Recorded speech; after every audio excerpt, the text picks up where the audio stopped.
An bɛ aw bɛɛ lajɛlen fo aw minnu bɛ an suit farafinna farajɛla ani diɲɛ fan wɛrɛw fɛ. Foli bɛ aw bɛɛ lajɛlen ye. An bɛ kunnafoni minnu di aw ma n'an bɛ walawalali minnu kɛ aw ye, éveil de conscience minnu n'an b'a baara kɛ, an b'aw fo k'a ɲini aw fɛnɛ fɛ, aw folen kɔfɛ aw ka partage fanga bonya an ka laseliw kan, ani fɛnɛ aw ka an ka temps di aw yɛrɛ ma k'an ka vidéo lamɛn, ka laseli ninnu lamɛn. A b'a to e yɛrɛ bɛ i tafan sɔrɔ a kɔnɔna na. Ensuite i ka réaction n'o y'i ka hakilinata ye, i bɛ se k'o bila commentaire la. A ye abonnelen to ni nin siɲɛ fɔlɔ ye ka bɛn n'an ka laseliw ye. A ka j'aime ta ka caya, ka cœur caman ta ka caya. An bɛna kuma fɛn min kan o ye diɲɛ yɛrɛ kunnafoniw ye.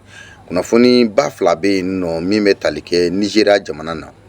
Nigéria a fɔlɔ min bɛ tali kɛ silamɛ minnu bɛ Nigéria, tɛgɛ kɛra maa dɔw la ko k'a sababuya kɛ sunkalo in na ko u yera ka dumuni kɛ kɛnɛ kan. Nka sariya in a bolira uniquement minnu bɛ silamɛ diinɛ la de kan, parce que a ka fɔ Nigéria diinɛw bɛ yen, mais silamɛya sariya u y'a boli silamɛw de kan sunkalo in kɔnɔ. Donc u y'a yira k'a fɔ sunkalo kɔnɔ n'i ye silamɛ ye, a ma yamaruya e ka ye ka n bɛɛ da kan dumuni kɛ. U ka état min bɛ yen n'a fɔ ko état de Kano, l'état de Kano olu fanba ye silamɛw de ye. Olu fanba bɛ silamɛya diinɛ de la. Donc polisi minnu bɛ yen olu de ye wuli ka jɔ kɛ. Bon, n'an ko état de Kano a bɛ Nigéria kɔrɔnfɛla de la. Olu ka diinɛ yɛrɛ matarafalenba ye silamɛya ye. Tɛgɛ kɛra silamɛ dɔw de la, sabula u minɛna k'a fɔ u bɛ ka dumuni kɛ ka ji min n bɛɛ d'a kan. Ayiwa, ani mɔgɔ minnu bɛ dumuni feere kɛ n bɛɛ da kana na sunkalo waati la. Ayiwa, ka sɔrɔ silamɛw don. A dun yira k'a fɔ silamɛya kɔnɔ ko i ka kan ka silamɛya ka tabiyaw matarafa fɔ n'a sɔrɔ ni daruya gɛlɛn b'i la. O jumɛn ye mun ye? I n'a fɔ sunkalo ko de bɛ ka fɔ ko i bɛ n'i ye suguri dun i tɛ ji min, i tɛ dumuni kɛ fo ka taa se fitiri ma. Ni mɔgɔ minnu minɛna polisiw fɛ état de Kano, u minɛna dumuni de la ani ji min ani dumuni feere. Commandant adjoint min bɛ polisiw tɔgɔ la ni ale bɛ silamɛya kiiri tigɛ, n'a tɔgɔ ko Isba Mujahadi. Ale Mujahadi Amunude. Donc ale de ye nin kiiri ni tigɛ polisiw bila ka taa ninnu minɛ. U y'a yira fɛnɛ k'a fɔ ko olu bɛ nɛgɛjurucikanw sɔrɔ maa minnu ni u dusuma kasalen don k'a ye k'a fɔ ko sunkalo la ko silamɛw bɛ ye n bɛɛ da kan dumuni kɛ la Nigéria état de Kano. Donc Nigéria bɛɛ tɛ, c'est uniquement dans l'état de Kano, en majorité musulman. Ko ni u y'o nɛgɛjurucikan ninnu sɔrɔ, olu bɛ wuli o yɔrɔnin bɛɛ ka taa sɛgɛsɛgɛli kɛ. Donc n'u ye a ye k'a fɔ i bɛ n bɛɛ da kan, i bɛ ka dumuni kɛ mɔgɔw ɲɛkɔrɔ, i bɛ ka te min, i bɛ ka ji min mɔgɔw ɲɛkɔrɔ, o tuma olu bɛ i minɛ ka taga n'i ye ka taa sariya boli i kan. Ni commandant de police in ka fɔ la, a ko ni maa minnu minɛna, u minɛna o siraw de kan, ani ka coiffure modèle dɔw ka ye i kun, i n'a fɔ kunkolo dilan cogoya dɔw ka ye i kun, min ni silamɛya ka sariyaw tɛ taa. A ka faamuya k'a fɔ ko a sariya bɛ ka boli mɔgɔ minnu kan, c'est uniquement les musulmans, pas les non musulmans. N'i tɛ silamɛ ye, n'i y'a kɛ a sariya tɛ boli i kan, même n'i bɛ état de Kano kɔnɔ, mais tant que i ye silamɛ de ye, n'i y'a kɛ silamɛya ka sariya bɛ boli i kan o cogo la. Walima mɔgɔ minnu bɛ t-shirt don,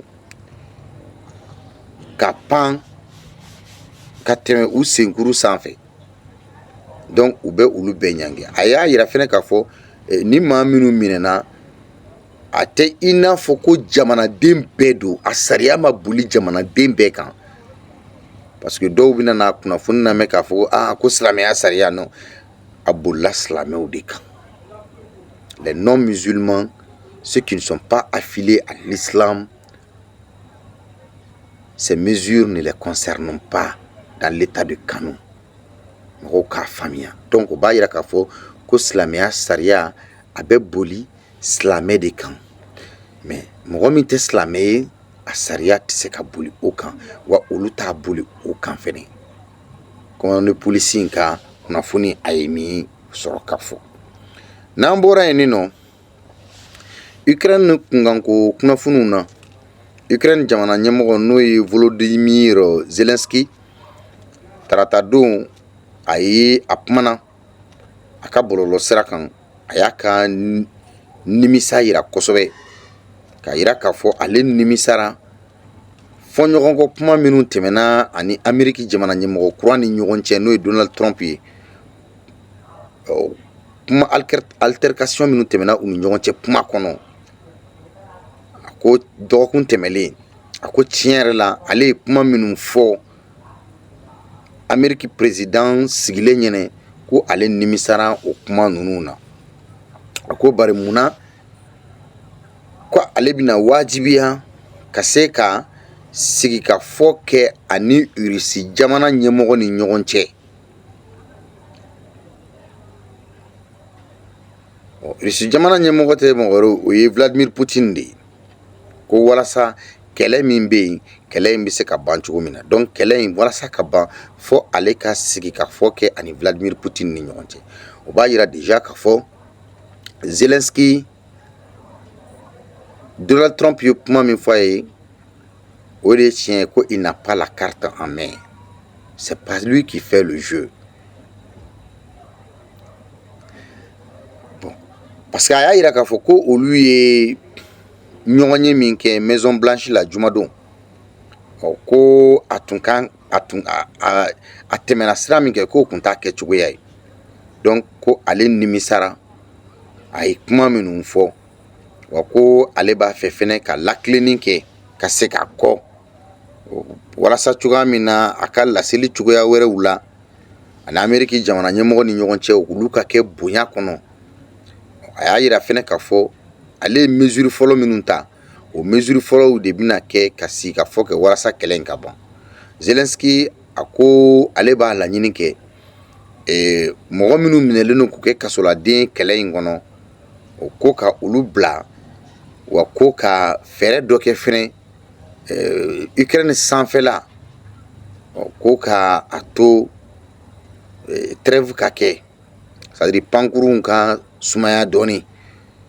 A ko fɛnɛ missile bɛ frappe minnu kɛ ani drone bɛ frappe minnu kɛ, bombardement ba minnu bɛ ka kɛ u ka foroba cakɛdaw ni u ka courant di cakɛdaw kan, ko ka olu ka jɔ, ani kɔgɔjikana min tigɛlen don u la, ko ka ɲini siraw ka dayɛlɛ.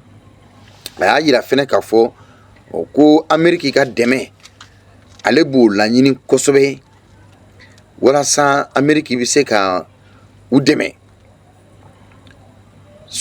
surasiya siraw kan. Ko olu b'a dɔn fɛnɛ k'a fɔ wagatiw yɛlɛmara, bari ko min ye Donald Trump a ka tagabolo ani Ameriki président kɔrɔ min tun bɛ ani o ka tagabolo tɛ kelen ye, wa ko olu bɛ ale bɛ Donald Trump waleɲuman dɔn. A ko n'o tɛmɛ ka bɔ yen nɔ, min ye minerais ye n'o o ye u ka dugu jukɔrɔ nafoloko ye, a y'a yira, Zelensky y'a yira k'a fɔ ko Ukraine kɔni labɛnnen don ka tɛgɛnɔbila kɛ ani Ameriki ni ɲɔgɔn cɛ, walasa cogoya min na bɛnkan min bɛ kɛ o ka kɛ bɛɛ ka nafa sɔrɔ siraw ye. Bon, hakilila jiginna ntɛnɛn don Trump ye a yamaruya di k'a fɔ ko u tɛna na jɛ n'a ye bilen, dɛmɛ foyi tɛna na kɛ Ukraine jamana ye, ka sababuya kɛ dɔgɔkun tɛmɛlen Volodymyr Zelensky a ye kuma minnu fɔ Maison Blanche kɔnɔna na. Donc ko o kuma ninnu kama aide militaire tɛ kɛ Ukraine ye, wa hali nafolo ko n'o ye musaka ko ye ko u tɛ dɛmɛ o sira fɛ Amérique fɛ bilen k'o banna.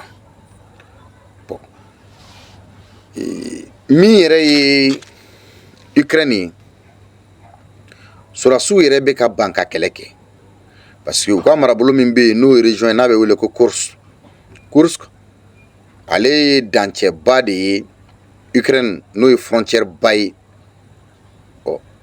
Ukrainiens ko k'a fɔ olu a sɔrɔdasiw k'olu tɛna na kɛlɛ kɛ o yɔrɔ in na parce que munna ko couverture t'u bolo, absence de couverture. U yɛrɛ t'a dɔn bilen kɛlɛ yɛrɛ kɔnɔ olu kan ka taa sira min fɛ parce que hali kɛlɛkɛminɛn yɛrɛ ɲuman t'u bolo bilen. Donc position jɔnjɔn tɛ u bolo ka se k'u dogo kɛlɛ ɲɛ. Connexion radio t'u bolo, foyi t'olu bolo. Bon mobili minnu yɛrɛ b'u bolo n'o ye bɛ kɛlɛkɛminɛnw ta ka kɛlɛcɛw ta ko o mobiliw jɔlen don. O de kosɔn caman y'a yira fɛnɛ k'a fɔ ko hali u ka kɛnɛya n'o ye Ukraine sɔrɔdasiw ye ko olu ka kɛnɛya sabatilen tɛ, ko mɔgɔ caman bɛ u la minnu hakili wasiwasilen don kɛlɛ ye u hakili yɛlɛma. Donc ko olu tɛna na sɔn bilen ka u yɛrɛ don kɛlɛ kɔnɔ walima k'u denw don kɛlɛ kɔnɔ, kɛlɛ min ni olu ɲɛ t'a a sebagaya sɔrɔli la. Bon ko hali ni a y'a sɔrɔ la sanction ka taga fɔ san 10 ni olu bɛ ɲangi san 10 olu b'o kɔrɔ dɔn ni kɛlɛ in kɛli ye. Bon donc minnu b'a faamuya nanzarakan na n bɛna ɲɛfɔ olu ye. Le président Volodymyr Zelensky a exprimé mardi ses regrets au président américain Donald Trump concernant leur rencontre houleuse de la semaine dernière à la Maison Blanche, affirmant qu'elle ne s'était pas déroulée comme prévu. Sur X, Zelensky a réitéré la volonté de l'Ukraine d'engager des négociations avec la Russie dès que possible afin de mettre fin au conflit qui est entré dans sa 4e année. Il dit ceci: notre rencontre à Washington à la Maison Blanche vendredi ne s'est pas déroulée comme cela devait être. Il est regrettable que cela soit passé ainsi. Il est temps de rectifier les choses, a-t-il écrit. Nous souhaitons que la future coopération et la communication soient constructives. Zelensky a ajouté que lui et son équipe étaient prêts à travailler sous le fort leadership de Trump, évoquant les premières mesures pour mettre fin à la guerre en Ukraine. Zelensky a proposé la libération des prisonniers, une trêve dans le ciel, interdisant les frappes de missiles, les drones longue portée et les bombardements des infrastructures énergétiques et civiles, ainsi qu'une trêve immédiate en mer. Il a également exprimé sa gratitude pour le soutien des États-Unis, citant un élément clé de leur aide militaire. Et nous nous souvenons du moment où les choses ont changé lorsque le président Trump a fourni des Javelins à l'Ukraine. Nous lui en sommes reconnaissants. Concernant de possibles accords sur les minerais et la sécurité, Zelensky a affirmé que l'Ukraine était prête à les signer à tout moment et dans n'importe quel format convenable. Il faut aussi rappeler que le lundi, Trump a ordonné une pause dans l'aide militaire américaine à l'Ukraine à la suite de la rencontre la semaine dernière. Région de Kursk, en Ukraine, des gardes-frontières ukrainiens refusent d'exécuter des missions de combat. Il l'explique par plusieurs facteurs: absence de couverture, difficulté de s'orienter sur le terrain, absence de données de reconnaissance, manque de position de réserve, pas de connexion radio avec d'autres unités sur place, véhicules non fonctionnels. Certains mettent en avant l'état de santé, leur état psychologique ou le fait qu'ils ne veulent pas risquer leur vie alors qu'ils ont des enfants, et ressortent-ils des échanges à la disposition de la presse. Même les sanctions pouvant aller jusqu'à 10 ans de prison ne les font pas changer d'avis. En bas, maximum de partage. Mettez vos réactions dans les commentaires. Mettez des cœurs. Tapez j'aime. Et merci d'être resté abonné sur notre chaîne YouTube. Je vous remercie.